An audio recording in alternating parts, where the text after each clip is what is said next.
நேற்றைக்கு ட்ரம்ப் கொடுத்தது 48 மணி நேரத்தில் ஸ்ட்ரைட் ஆஃப் ஹோர்முஸ்லேருந்து நீ வந்து அந்த முற்றுகையை விலக்கிக் கொள்ளலைன்னா உங்களுடைய பவர் பிளான்ஸ் அடி பண்ணுறது அப்பட்டமான ஒரு தீவிரவாத பேச்சு, மனித குலத்துக்கு எதிரான பேச்சுன்னா மறந்து விடாதீர்கள். 95 லட்சம் இந்தியர்கள் அங்கே வளைகுடா நாடுகளில் பணிபுரிகிறார்கள். 95 லட்சம் இந்தியர்கள். சண்டை இன்னும் ஒரு வாரம் நீடிச்சுன்னா தேர்தல் நடக்குமான்ற சந்தேகம் தான் எனக்கு வருது. பட் அமெரிக்கன்ஸ் பேக்கப் இல்லைன்னா அவங்களால வந்து சண்டை போட முடியாது. 15 மினிட்ஸ் அமெரிக்கன் கவர் இஸ்ரேல்லேருந்து விலக்கி கொள்ளப்பட்டால் கூட இஸ்ரேல் பஸ்பம் ஆகிடும். இது வரைக்கும் அவங்க 23 நாளில் 10,000 கோடினா இது வரைக்கும் 2 லட்சம் கோடிக்கு மேலே செலவு பண்ணியிருக்காங்க. அதனால தான் 18 லட்சம் கோடி வேணுன்றாரு ட்ரம்ப். கடல் கன்னி வெடிகளை மிகப்பெரிய அளவில் வந்து அவங்க வச்சுருக்காங்க. சில விஷயங்களை மோடி அரசு மக்களிடம் சொல்லாமல் மறைக்கிறது. தேர்தல் காலம் என்பதால் மே 4க்கு பிறகு ரிசல்ட்ஸுக்கு பிறகு வந்து கடுமையான விலை உயர்வு இருக்கும். அதில் எந்த சந்தேகமான அது இந்த வாரத்துக்கு முன்னால் வந்து ஒரு 2-3 பேர் வந்து ஒரு 381 சிலிண்டர்ஸை பதுக்கி வச்சுருக்காங்க. அது வரும். மனித புத்தி அப்படி தானே உங்களுக்கு வந்து. கல்பாக்கத்தில் ஒரு பாம் உழுது, தாராப்பூரில் ஒரு பாம் உழுதுன்னு வச்சுக்கோங்க. It's a nuclear war. You need not drop a nuclear bomb, Hiroshima Nagasaki மாதிரி.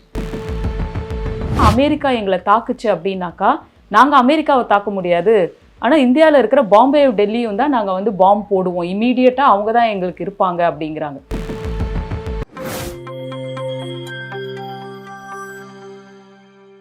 நியூஸ்பிக்ஸ் இந்தியா நேயர்களுக்கு வணக்கம். இன்று நம்முடைய நேர்காணலில் இணைந்திருக்கிறார் மூத்த பத்திரிகையாளர் திரு மணி அவர்கள். சார் வணக்கம். சார் வணக்கம். சார், டியேகோ கார்சியாவை ஈரான் தாக்கியிருக்காங்க. இவ்வளோ காலம் 2000 மைல் தூரத்தில் அடிக்கக்கூடிய மிசைல்ஸ் தான் அவங்க கிட்ட இருக்குன்னு உலகம் நம்பிட்டு இருந்தது.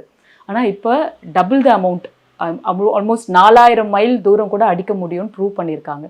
இது வந்து இந்தியன் ஓஷனில் இருக்கக்கூடிய ஒரு ஐலாண்ட், யூகே அண்ட் யூஎஸோட பேஸாக இருக்கிற பட்சத்தில் இந்தியாவுக்கு இதனால் அச்சுறுத்தல்கள் ஏதாவது இருக்கா? இப்போ இந்த வார் வந்து ரொம்ப இன்டென்சிஃபை ஆகி பயங்கரமாக போயிட்டுருக்கு. இதை எப்படி பார்க்குறது சார்? டியேகோ கார்சியா ரொம்ப முக்கியமான ஒரு தளம், யூஎஸ் பேஸ். அது it has a very rich history.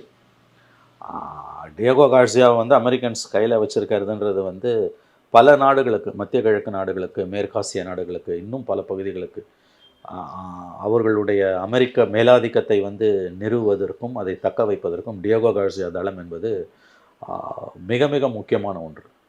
I think Diego கார்சியான்றது வந்து பல ஆண்டுகளுக்கு முன்பு வந்து அங்கே இருந்த ஒரு அமெரிக்க தளபதியோட பெயர். அது இது ரொம்ப ரிச் ஹிஸ்ட்ரி உண்டு. ஆனால் இப்போ யூகேவோட கண்ட்ரோலில் தானே சார் இருக்கு? இல்லை, யூஎஸ் பேஸ். அது யூகே வந்து அங்கே யூஎஸும் யூகேவும் சேர்ந்துருக்காங்க. It's owned by US. It is a US base. Fundamentally US வந்து பெர்மிஷன் வாங்கி இருக்காங்க சார் யூகேல இருந்து அதை யூஸ் பண்ணிக்கிறதுக்கு. See, it is Diego Garcia is a US base madam. அது வந்து basically Diego Garcia is a US base. அது வந்து அங்கே US அண்ட் யூகே ரெண்டு பேருமே அங்கே வந்து பேஸ் வச்சுருக்காங்க உங்களுக்கு வந்து. See, அந்த இடத்த போய் அடிக்கக்கூடிய அளவுக்கு மிசைல்ஸ் ஈரான் கிட்ட இருக்குன்னும் போது அது வந்து கண்டம் 2000 கிலோமீட்டர் இல்லை 4000 கிலோமீட்டர் தாண்டி கூட அடிக்கக்கூடிய வெப்பன்ஸ் வந்து மிசைல்ஸ் வந்து ஈரான்கிட்ட இருக்குது அப்படின்னு நாங்கள் ரொம்ப நாளாக சொல்லி வந்தோம். இப்போ நீங்களே பாருங்கன்னு நெத்தனியாக சொல்கிறார். ஸோ ஈரான் வந்து ஒரு தீவிரவாத நாடு என்று சித்தரிக்கக்கூடிய அவர்களுடைய அந்த முயற்சி வந்து டியேகோ கார்சியாவை இந்த நேரத்தில் வந்து விழுந்த அந்த ஏவுகணைகள் வந்து வலுப்படுத்தி இருக்குது. ஆக்சுவலாக சண்டை வந்து ரொம்ப மோசமான கண்டத்தை நோக்கி போய்கிட்டு இருக்குது. ஆரம்பத்தில் இவ்வளோ கேவலமாக போகும்னு நினைக்கல. ஏன்னா சண்டை ஆரம்பித்த 12வது நாள் வந்து சீக்கிரம் முடிஞ்சிடும் அப்படின்லாம் பேசின ட்ரம்ப் நாளும் ஒரு பேச்சு பேசுகிறாரு. இப்போ 3 வாரம் முடிஞ்சு 4வது வாரத்துக்குள்ளே நம்ம போயிட்டுருக்கோம். நேற்றைக்கு ட்ரம்ப் கொடுத்தது 48 மணி நேரத்தில் ஸ்ட்ரைட் ஆஃப் ஹோர்முஸ்லேருந்து நீ வந்து அந்த முற்றுகையை விலக்கிக் கொள்ளலைன்னா உங்களுடைய பவர் பிளான்ஸ் அடி பண்ணுறது அப்பட்டமான ஒரு தீவிரவாத பேச்சு, மனித குலத்துக்கு எதிரான பேச்சுன்னா it will start with the number 1 அப்படின்ற ஈரானில் இருக்கக்கூடிய number 1 power plant, nuclear power plant. யோசிச்சு பாருங்கள், இப்போ கல்பாக்கத்து மேலே ஒரு குண்டு வந்து விழுந்துன்னா என்ன ஆகும்? அதாவது வந்து ஈரான் வந்து இன்றைக்கி மிக மோசமான ஒரு கட்டத்தை நோக்கி போய்கொண்டிருக்கிறது. அப்படி பண்ணால் அவங்க என்ன பண்ணிட்டாங்க, ஈரானியன்ஸ் என்ன சொல்கிறாங்க, நாங்கள் என்டையர் மிடில் ஈஸ்ட்டை வந்து வெஸ்ட் ஏஷியாவை வந்து கல்ஃபை வந்து காலி பண்ணிவிடுவோன்றாங்க. எண்ணெய் வளங்கள் மட்டும் இல்லை, ஒட்டு மொத்தமாக அவங்க டீசாலினேஷன் பிளான்ட்டில் தான் வந்து நம்பி இருக்காங்க. தண்ணியே கிடையாது, உப்பு நீர் கடல் நீரை குடிநீர் ஆக்கிற திட்டங்களில் தான் வண்டி ஓடுது. இப்போயே கூட என்னுடைய நண்பர் ஒமானில் ஒருத்தர் இருக்கார், அவர் சொன்னார் வந்து ரூமை விட்டு வெளியிலே வரலையும் அவர் 25 நாளாக, குடிக்க மட்டும்தான் தண்ணி இருக்குன்றாங்க. அப்படின்னா வாழ்க்கை எவ்வளோ மோசமாக போயிட்டுருக்குன்னு நீங்கள் பார்க்கலாம். நீங்கள் இந்த மாதிரி இவங்க அடிக்கும்பொழுது வந்து entire West Asia or Middle ஈஸ்ட்டில் இருக்கக்கூடிய டீசாலினேஷன் பிளான்ட்ஸ், நியூக்ளியர் பிளான்ட்ஸ், இது பவர் பிளான்ட்ஸ் எல்லாம் அடிக்கிறாங்க அண்டு எண்ணெய் வயல்களை அடிக்கிறாங்கன்னும் போது நீங்கள் எண்ணெய் வயல்களை மட்டும் அடிக்கணும்னு கூட அவசியம் இல்லை. டீசாலினேஷன் பிளான்ட்ஸையும் பவர் பிளான்ட்ஸையும் அடிச்சிங்கனாலே கொலாப்ஸ் ஆகிடும் ரீஜன். அந்த ஃபினான்ஷியல் ஹப்பையும் அடிப்பான்னு சொல்லியிருக்காங்க. மறந்து விடாதீர்கள், 95 லட்சம் இந்தியர்கள் அங்கே வளைகுடா நாடுகளில் பணிபுரிகிறார்கள். 95 லட்சம் இந்தியர்கள். நம்ம தேர்தல்களை நோக்கி போயிட்டுருக்கோம். எனக்கு தெரிஞ்சு நான் டே 1லேருந்து இதை சொல்லிக்கிட்டு இருக்கேன். நான் பெருமைக்காக நான் சொல்லலை. கரெக்டாக இன்னும் ஒரு மாதத்தில் நமக்கு தேர்தல் 23ஆம் தேதி. ஏப்ரல் 23 நம்ம பேசுகிறோம். மார்ச் 23 நம்ம பேசுகிறோம். ஏப்ரல் 23 தேர்தல். சண்டை இன்னும் ஒரு வாரம் நீடிச்சுன்னா தேர்தல் நடக்குமான்ற சந்தேகம் தான் எனக்கு வருது. ஏன்னு கேட்டிங்கன்னா வந்து அதோட விளைவுகளை பாரதூரமாக இருக்கும். மோடி கவர்மெண்ட் நிறைய விஷயங்களை மறைக்குது. நேற்று கூட வந்து பிரதமர் மோடி தலைமையில் நடைபெற்ற அமைச்சரவை உயர்மட்ட குழு கூட்டத்தில் வந்து கேஸ் அண்ட் பெட்ரோல் பொருட்கள் பற்றின தட்டுப்பாடை எப்படி நீக்கிறதுன்றது நம்ம யோசிச்சுருக்காங்க. ஹோர்டிங்கை பதுக்கல்காரர்கள் மீது கடும் நடவடிக்கை எடுக்கணும்னு அனைத்து மாநில அரசுகளுக்கும் மத்திய அரசு உத்தரவிட்டிருக்கிறது. But LPG and LNG crisis பெரிய அளவில் பூமராங் ஆகிட்டு இருக்குது. நிலைமை மோசமாக போச்சுன்னா இன்னும் ஒரு வாரத்துக்குள்ளே சண்டை முடியலன்னா நான் சொன்ன மாதிரி வந்து நீங்கள் வந்து இப்போயே பார்த்தீங்கன்னா பல உணவகங்களில் வந்து தலைகீழ நிலைமை போயிட்டுருக்குது. டீ காஃபி போன்ற இது வந்து பார்த்திங்கன்னா இந்த கேனில் எடுத்து வந்து கொடுக்குறாங்க. பல இடங்களில் காஃபி சப்ளை இல்லை, டீ மட்டும்தான் இருக்குது. அதை சரி பண்ண முடியலன்றோம். பாதி நேரம் கடைகள் மூடப்பட்டு இருக்குது. உங்களுக்கு வந்து இது இன்னும் ஒரு வாரம் போச்சுன்னா இது என்ன ஆகும், அந்த கிக் ஒர்க்கர்ஸோட நிலைமை. ஸோ எலெக்ஷன் நடக்குமா, இந்த 5 மாநில தேர்தல் குறிப்பாக வந்து உங்களுக்கு சண்டை ஒரு வாரம் நீடிச்சுன்னா எலெக்ஷன் நடக்குமான்ற சந்தேகமே எனக்கு வருகிறது, பர்சனலி ஸ்பீக்கிங். பிகாஸ் இது மத்திய அரசு இதை ரொம்ப நிறைய தகவல்களை மறைக்கிறாங்க. மாநிலங்கள் வந்து எலெக்ஷன் இதுலேயே கவனமாக எவன் கூட போவான்றதுலேயே ஆர்வம் காட்டுறதால இந்த இஷ்யூவை பற்றி பேச மறுக்கிறாங்க. That is one side. So Diego Garcia மீதான தாக்குதல் என்பது கண்டமிட்டு கண்டம் பாயக்கூடிய ஒரு ஏவுகணைகளும் 2000 கிலோமீட்டர் தாண்டி போகக்கூடிய ஏவுகணைகளும் ரஷ்யா, அமெரிக்கா, ஈரானிடம் இருக்கிறது என்பதை எடுத்துக்காட்டுகிறது. It's a prestigious simple. Diego Garcia is a very prestigious simple. அது அடிக்கிறதுன்றது வந்து உங்களுக்கு தெரியும், வாரில் வந்து இந்த மாதிரியான ப்ரெஸ்டீஜியஸ் பிளேசஸ் அடிக்கிறதுன்றது அந்த பெரிய அளவில் உங்களுக்கு சேதாரத்தை ஏற்படுத்த முடியல, அப்படியே விழுந்துருச்சுன்னா அது உண்மையாக கூட இருக்கலாம், மோஸ்ட்லி உண்மை தான். பட் அந்த இடத்த ரீச் பண்ணுற அளவுக்கு எங்ககிட்ட ஆயுதங்கள் இருக்குன்றது வந்து அமெரிக்க வல்லாதிக்கத்தின் மீது, அமெரிக்கன் இம்பீரியலிஸ்ட் சுப்ரமசி மீது தொடுக்கப்பட்ட ஒரு தாக்குதல். அது முக்கியமான கட்டத்தை கடந்து கொண்டிருக்கிறது. இஸ்ரேல்லையும் நிறைய அடி விழுந்துருக்குது. இஸ்ரேலோட அணு ஆயுத ஆராய்ச்சி மையங்கள் மீது குண்டுகள் விழுந்திருக்கின்றன. மீடியா வந்து western media to a large extend வந்து இஸ்ரேல் அண்ட் யூஎஸ் கண்ட்ரோலில் இருக்கிறதால இஸ்ரேலுக்கு ஏற்பட்ட சேதங்களை வந்து பெரிய அளவில் வெளிச்சம் போட்டு காட்ட மாட்டேன்றாங்க. ஸோ இந்த வாரோட அப்ஜெக்டிவ், எந்த வாருக்குமே ஒரு அப்ஜெக்டிவ் இருக்கும். இந்த வாருக்கு அப்ஜெக்டிவே இல்லை. இஸ்ரேல், ஈரான், அமெரிக்காவுக்கும் அப்ஜெக்டிவ் இல்லைன்றாங்க. ஈரான் வந்து செல்ஃப் டிஃபென்ஸுக்கு அடிக்குது. ஒரே தெளிவாக இருக்கக்கூடிய ஒரே ஆள் யாருன்னா இஸ்ரேல் மட்டும்தான். பட் அமெரிக்கன்ஸ் பேக்கப் இல்லைன்னா அவங்களால வந்து சண்டை போட முடியாது. 15 மினிட்ஸ் அமெரிக்கன் கவர் இஸ்ரேல்லேருந்து விலக்கி கொள்ளப்பட்டால் கூட இஸ்ரேல் பஸ்பம் ஆகிடும். ஆனால் அதை அவங்க செய்ய மாட்டாங்க அவங்க. ஸோ வார் ஒரு நாளைக்கு $1 பில்லியன்ன்றாங்க. $1 பில்லியன்னா கிட்டத்தட்ட 10,000 கோடி நீங்கள் வச்சுக்கலாம். இது வரைக்கும் அவங்க 23 நாளில் 10,000 கோடினா இது வரைக்கும் 2 லட்சம் கோடிக்கு மேலே செலவு பண்ணியிருக்காங்க. அதனால தான் 18 லட்சம் கோடி வேணுன்றாரு ட்ரம்ப். ஆரம்பத்தில் வந்து ஈரானோட எண்ணெய் வயல்கள் மீது தாக்குதல் நடத்தாதீங்கன்னு இஸ்ரேல் ஒரு தடவை தாக்குதல் நடத்தினப்போ சொன்னார். நாங்கள் இனிமேல் தாக்க மாட்டோம்னு இஸ்ரேல் சொல்லிச்சு. ஏன்னா ஆஃப்டர் த வார் அந்த எண்ணெய் வளங்களை தான் ஈரானோட எண்ணெய் வளங்களை தான் அமெரிக்கா குறி வைக்குது. ஆனால் பவர் பிளான்ட்டை போய் அடி பண்ணுறாரு ட்ரம்ப். நானும் ஒரு பேச்சு பேசுகிறாரு. ஸோ ட்ரம்ப்போட மனநிலை என்னன்றதே புரிந்து கொள்ள முடியல. அவங்களோட முக்கியமான அவருடைய அதிகாரி, உளவுத்துறை பார்த்த அதிகாரி, நேஷனல் செக்யூரிட்டி அட்வைசரோ உளவுத்துறை அதிகாரி கடந்த வாரம் ரிசைன் பண்ணிட்டு போயிட்டார். ஒபாமா அட்மினிஸ்ட்ரேஷனில் ஒசாமா பின் லாதன் கொல்லப்பட்ட பொழுது சிஐஏ லீடராக இருந்தவர் வந்து நேற்றைக்கு சொல்கிறாரு, எந்த ஐடியாவும் எந்த ஒரு புத்தியுமே வந்து ட்ரம்ப்புக்கு கிடையாது, என்ன வேணும்னு அவருக்கு தெரியல, அவர் அமெரிக்காவை, இந்த உலகத்தை மட்டும் இல்லை அமெரிக்காவே வந்து படுகொழிக்கு அழைத்து சென்று கொண்டிருக்கிறான்றாரு. Top leadership of American administration are keeping their fingers crossed. So இதுதான் வந்து சர்வதேச அளவில் இருக்கக்கூடிய நிலைமை. இந்தியாவுடைய பாதிப்பு என்பது கண்டிப்பாக உலகத்தின் எந்த நாடுமே இந்த பாதிப்பிலேருந்து இன்றைக்கி வந்து தப்ப முடியாது. ஏன்னு கேட்டிங்கன்னா, ஒரு இறையாண்மை மிக்க நாட்டை அமெரிக்காவும் இஸ்ரேலும் சர்வதேச சட்டங்களுக்கு மாறாக தாக்குனதோடு இல்லாமல் அந்த லீடர்ஷிப்பை எலிமினேட் பண்ணிக்கிட்டே இருக்காங்க. கொமேனியை கொண்டாங்க, அதுக்கு பிறகு அவங்களோட உளவுத்துறை தலைவரை கொண்டாங்க, அதுக்கு பிறகு வந்து அவங்களுடைய இவங்க இப்போ நெக்ஸ்ட் இன் கமாண்டை காலி பண்ணாங்க. லீடர்ஷிப்பை எலிமினேட் பண்ணிக்கிட்டே இருக்காங்க.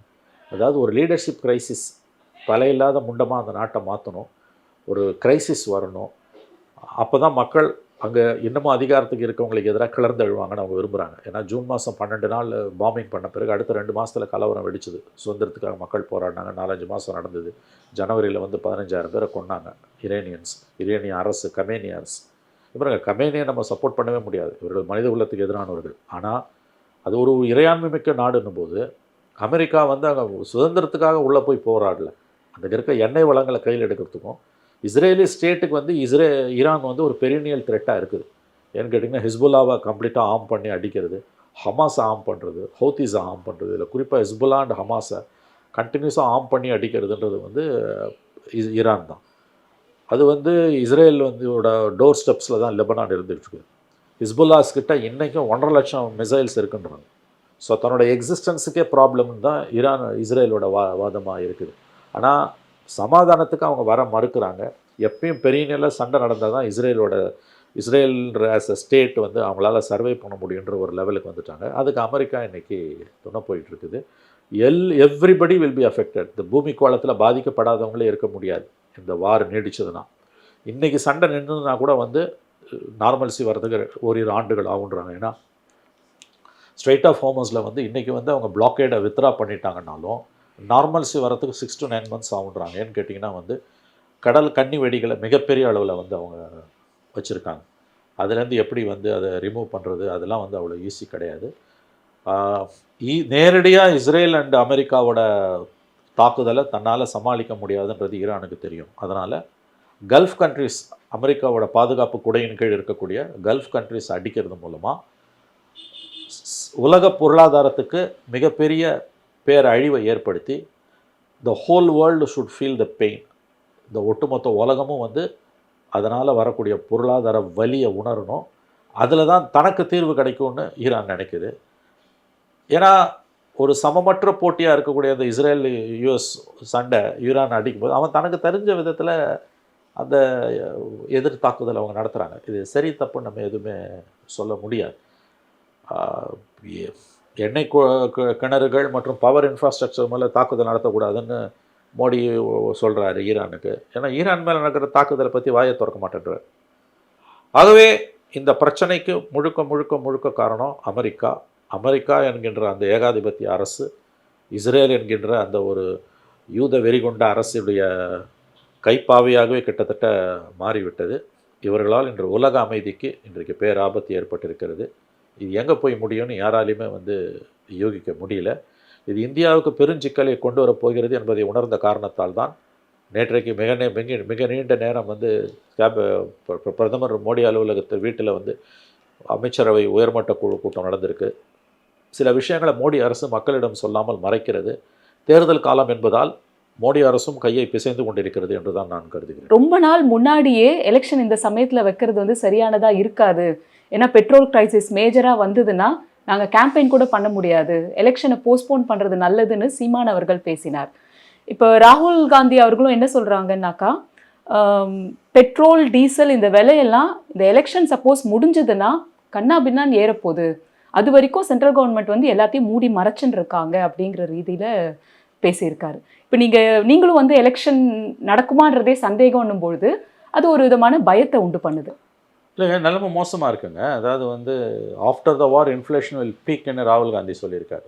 அது வந்து பெட்ரோல் டீசல் விலை உயர்வு தான் சொல்கிறாரு.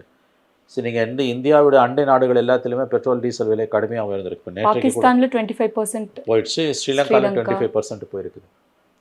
சரி, நீங்கள் 25%லாம் போச்சுன்னா எப்படி சமாளிப்பீங்க? நீங்கள் யோசிச்சு பாருங்கள். சரி, நீங்கள் இது வந்து எலெக்ஷனை 3 மாதம் 4 மாதம் தள்ளி போடுறதால ஒன்றும் குடிமொழிகிட போகிறதில்ல. போட வேண்டிய அவசியம் இருக்கான்னு எனக்கு தெரியாது. நிலைமை அந்த அளவுக்கு மோசமாக போகுமா, அல்லது வந்து ஓரளவுக்கு வந்து அடுத்த 4-5 நாட்களில் போர் நின்றுதுன்னா கூட வந்து ஓரளவு கட்டுப்பாட்டுக்குள்ள சுச்சுவேஷன் வந்து டாலரபிள் லெவலில் வரும். பட் போர் எப்போ நின்னாலும் 4-5 நாளில் நின்னாலும் இல்லை 4 வாரம் பொறுத்து நின்னாலும் May 4th பிறகு ரிசல்ட்ஸுக்கு பிறகு வந்து கடுமையான விலை உயர்வு இருக்கும். அதில் எந்த சந்தேகமான இது minimum common sense. There is no ambiguity in it. உங்களுக்கு வந்து நான் சொல்கிறது வந்து உங்களுக்கு இது இன்னும் ஒர்சன் ஆச்சுன்னா, for example the war continues for next 1 week or 10 days, election எப்படி நடத்துவீங்க நீங்கள்? Because you will have it's not petrol diesel LPG. இது வந்து வெறும் எல்பிஜி பெட்ரோல் டீசல் மட்டும் கிடையாது. Every sector will be affected. இப்போ நீங்கள் வந்து எக்ஸ்போர்ட்ஸ் எல்லாமே அப்படி அப்படியே நிற்குது. அதுவும் தமிழ்நாடு வந்து one of the high growth export oriented states. இங்கேருந்து நமக்கு டெக்ஸ்டைல்ஸ் போகுது, காயர் வெரைட்டிஸ் போகுது, நாமக்கல்லேருந்து முட்டை போகுது, லெதர் ஐட்டம்ஸ் போகுது. உங்களுக்கு தெரியும் தமிழ்நாட்டோட எக்ஸ்போர்ட் கான்ட்ரிபியூஷன்றது ரொம்ப அதிகம் உங்களுக்கு. அது எல்லாமே அப்படியே உங்களுக்கு வந்து இன்றைக்கி தேங்கி நின்றுக்கிட்டு இருக்குது. இந்த மாதிரி ஒவ்வொரு ஸ்டேட்லையும் இருக்குது. எலெக்ஷனுக்கு போகக்கூடிய ஸ்டேட்ஸில் இது. இப்போ for example if you take states like Kerala, remittances கல்ஃப்லேருந்து இல்லைன்னா பிச்சை எடுப்பாங்க லிட்ரலி. கல்ஃப் ரெமிட்டன்சஸ் ஒரு 3 months நின்றுச்சுன்னா கேரளா வில் பின் சூப். ஏன்னா அவங்களோட எக்கானமின்றது வந்து ரொம்ப டிஃப்ரெண்ட்டான ஒரு எக்கானமி. உங்களுக்கு தெரியும் பெரும்பாலும் வந்து வெளிநாடுகளில் இருக்கவங்க உள்ளுக்குள்ளே வந்து பெரிய அளவு இண்டஸ்ட்ரீஸ் இல்லை. அதுக்கு 2-3 காரணம். ஒன்று வந்து landlocked space availability of land வந்து ரொம்ப கம்மி. இன்னொன்று வந்து மிலிட்டன்ட் ட்ரேட் யூனியனிசம். அதனால் இன்வெஸ்ட்மெண்ட்ஸ் இந்தியா பூரா வந்து இன்வெஸ்ட்மெண்ட்டு ஆஃப்டர் 91 மன்மோகன் சிங் பீரியடில் கேரளாவுக்கு வரல உங்களுக்கு வந்து. ஸோ கேரளா மாதிரியான அஃப்கோர்ஸ் அது ஒரு தனி சப்ஜெக்ட். ஸோ கேரளா மாதிரியான ஸ்டேட் லார்ஜ் எக்ஸ்டென்ட் வந்து ரெமிட்டன்சஸ் நம்பி இருக்க ஸ்டேட்ஸ் வந்து there are 95 lakh Indians in gulf. அப்போ அவங்க நிலைமை என்ன அவங்களுக்கு வந்து. ஸோ இது ராகுல் காந்தி சொன்னது 100% உண்மை. அவர் ஒருத்தர் தான் அதை பற்றி பேசுகிறாரு, மூடி மறைக்கிறாங்க. ஸ்டேட் கவர்மெண்ட்ஸ் வந்து ரொம்ப நரித்தந்திரமாக இருக்காங்க. எல்லா ஸ்டேட் கவர்மெண்ட்ஸுமே இதை பேசி மக்கள்கிட்ட பயத்தை உண்டாக்கணும், எங்கே ஓட்டு போடுறது பாதிக்கப்படுமோன்னு திமுக, சிபிஎம் உள்ளிட்ட கட்சிகள், மம்தா உள்ளிட்ட கட்சிகள், இந்த தேர்தலுக்கு போகிற கட்சிகள்லாம் ரொம்ப நரித்தந்திரத்தோடு இருக்காங்க. இவங்க வந்து பேச மாட்டேன்றாங்க. கேஸ் தட்டுப்பாட்டை பற்றி முதல்ல பேசினாங்களா, அப்புறம் அடிக்க வாசிக்கிறாங்க அவங்க. பட் ஒரு கட்டத்தில் வந்து உங்களுக்கு வந்து இது நான் தான் சொல்லணேன், if the war continues for a week ஒரு வாரம், இந்த இன்றைக்கி மார்ச் 23, இந்த மந்த் எண்டுக்குள்ளே உங்களுக்கு வார் முடியலன்னா எலெக்ஷன்ஸ் வந்து எப்படி நடத்துவாங்கன்றது, எலெக்ஷன் நடக்காதுன்னு நான் சொல்லலை, there will be a question mark. எப்படி நடத்துவீங்க நீங்கள் வந்து. இப்போ how will you go for campaign? Petrol இருக்காது, டீசல் இருக்காது, அண்ட் எல்பிஜி இல்லைன்னா எதுவுமே இல்லை உங்களுக்கு வந்து. ஸோ என்னத்தை கேம்பெயின் பண்ணுவேன். இங்கே அடுப்பு எரியலன்னும் போது plus you have job losses. There will be 1 crore kick workers இருக்காங்க த்ரூ அவுட் த கண்ட்ரி. தமிழ்நாட்டில் எப்படியும் வந்து ஃபியூ லேக்ஸ் இருப்பாங்க அந்த எலெக்ஷன் போகிற ஸ்டேட்ஸில் எல்லாமே. ஸோ அது ஏற்படுத்தக்கூடிய தாக்கம் என்பது ரொம்ப கடுமையாக இருக்கும். இப்போ நேற்றைக்கு வந்து நேற்று மூத்த அமைச்சர்கள் கூட்டம் நடந்திருக்குது, கேபினெட் கமிட்டி மீட்டிங் நடந்திருக்குது. செக்யூரிட்டி அஃபேர்ஸ் ஆர் எக்கனாமிக் அஃபேர்ஸா எதுன்னு தெரியல, எல்லாம் கலந்து தான் நடந்திருக்கும். அது வந்து இப்போ இருக்க சுச்சுவேஷனை வந்து அசஸ் பண்ணுறதுக்கு. அதுக்கு பிறகு வந்து மீடியாவில் கசிய விடப்பட்ட செய்தி என்னன்னு கேட்டிங்கன்னா, ஐ டோன்ட் அஃபிஷியல் ஸ்டேட்மெண்ட் வந்து தான் தெரியல, ஹோர்டிங்கை ஸ்டாப் பண்ணுங்கன்னு எல்லா மாநில அரசுகளுக்கும் உத்தரவிடப்பட்டிருக்கிறது உங்களுக்கு வந்து. ஏன்னா ஹோர்டிங் அது ஒரு பெரிய ப்ராப்ளமாக மாறும். உங்களுக்கு தெரியும் பதுக்கல்காரர்களுக்கு இது வந்து போர்க்காலத்தில் பதுக்கல்காரர்கள் வந்து பெரிய அளவில் அவங்களுக்கு வந்து இது பூன் டைம் உங்களுக்கு வந்து. இதெல்லாம் பேசிக் மெஷர்ஸ் உங்களுக்கு வந்து. ஹோர்டிங்கை தடுக்கிறதால மட்டும் பிரச்சனை தீர்த்த முடியாது, பட் அதெல்லாம் வந்து ஃபண்டமெண்டல் ஸ்டெப்ஸ் உங்களுக்கு வந்து. அது எஸ்மா வந்து இன்வோக் பண்ணியிருக்காங்க உங்களுக்கு. இப்போ மதுரையில் பார்த்தீங்கன்னா 2 வாரத்துக்கு முன்னால் வந்து ஒரு 2-3 பேர் வந்து ஒரு 381 சிலிண்டர்ஸை பதுக்கி வச்சுருக்காங்க. அது வரும், மனித புத்தி அப்படி தானே உங்களுக்கு வந்து. மோடி சொன்னார்ல, this is not an age for வார்னார்ல, கரெக்டு தான் அது அவர் சொன்னது. This is not an age for war. But அது உக்ரைன் வார் நிறுத்த போகிறேன்னு சொன்ன ட்ரம்ப்பு ஃபாரின் வார்ஸ் எல்லாம் என் பீரியடில் இருக்காதுன்னு இன்றைக்கி வந்து மதர் ஆஃப் ஆல் வார்ஸ் ஆரம்பிச்சிருக்கார். அதுவும் ஒரு 50 வருஷத்துக்கு முன்னால் வாருக்கும் இப்போயுமான வித்தியாசம். 50 வருஷத்துக்கு மேலே நியூக்ளியர் வெப்பனை எடுத்துகிட்டு போய் நீங்கள் ஒரு கண்ட்ரி மேலே போடணும். இன்றைக்கி நியூக்ளியர் வெப்பனை போடணும்னு அவசியமே இல்லை. Any conventional war can become a nuclear war automatically, because nuclear power stations இருக்குது.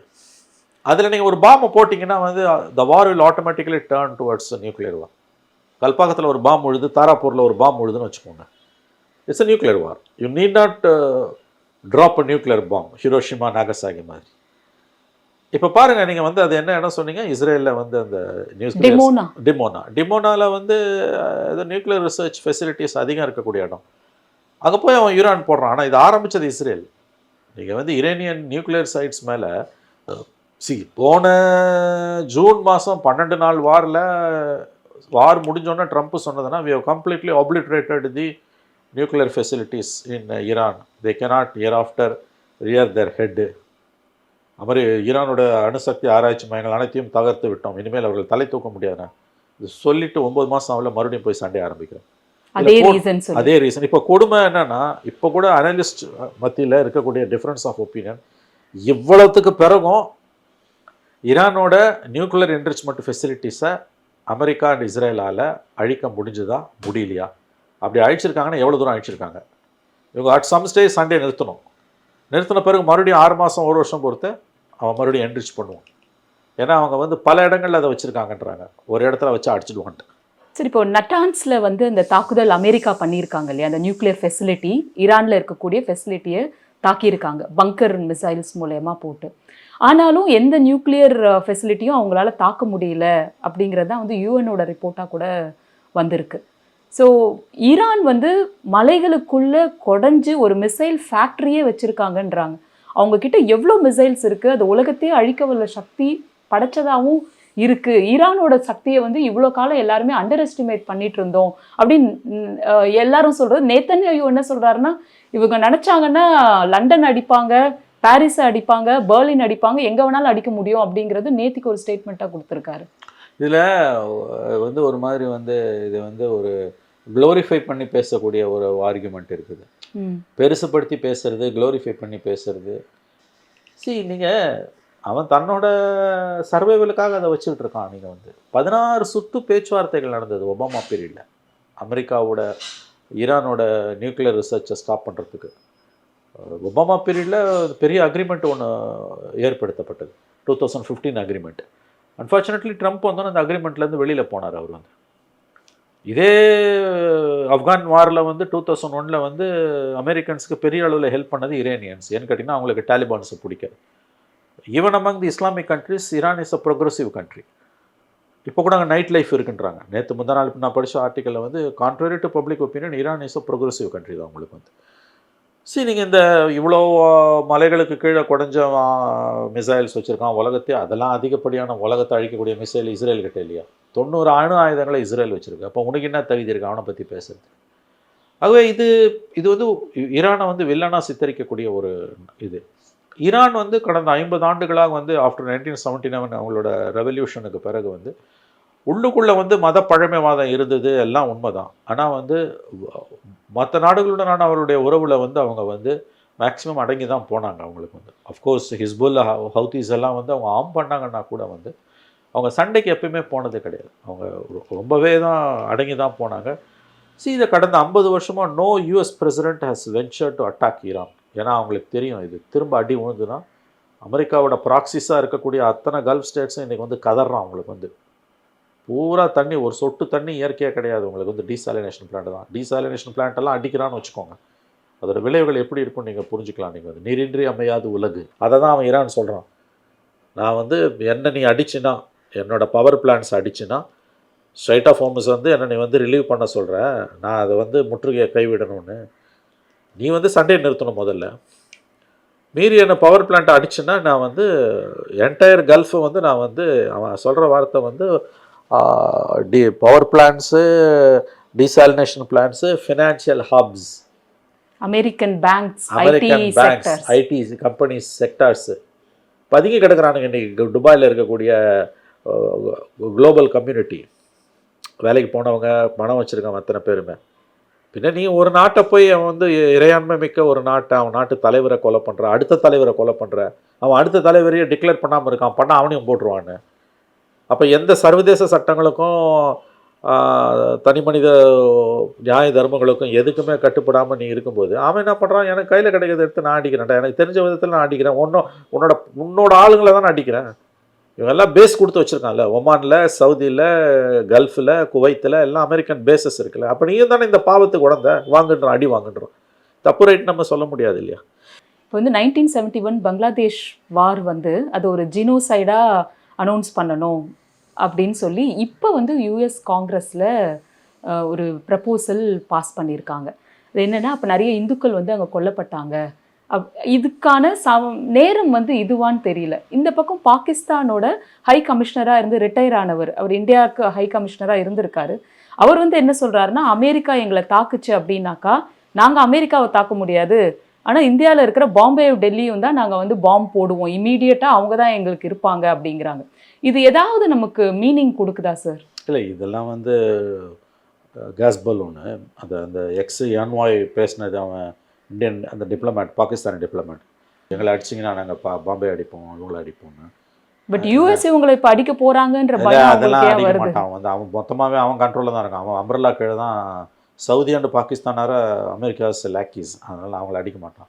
சும்மா வாயில வந்து எல்லாம் பேசினிருக்கான் அவன். பட் யூஎஸ் காங்கிரஸ்ல 19 இல்லை அது ஒரு பக்கம் இருக்கட்டும். இது வந்து ஃபஸ்ட்டு நான் பாகிஸ்தானையும் பாம்பே டெல்லி அடிப்பன்றது வந்து கேஸ் பலூன், அது யூ கேன் இக்னோர் இட்.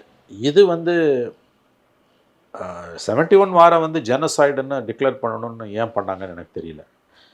சில நேரங்கள் அப்படிலாம் அவங்க இதை பண்ணுவாங்க. எனவே அது 50 வருஷத்துக்கு மேலே நடந்த விஷயம். இன்றைக்கி அதுக்கு ஏதோ ஒரு பொலிட்டிக்கல் கனெக்டேஷன் இருக்கிறதால தான் அதை அவங்க சொல்கிறான். அதுதான் என்னன்றது ஸோ அது தெரியல நமக்கு. Will have to wait and watch. நன்றி சார். நன்றி.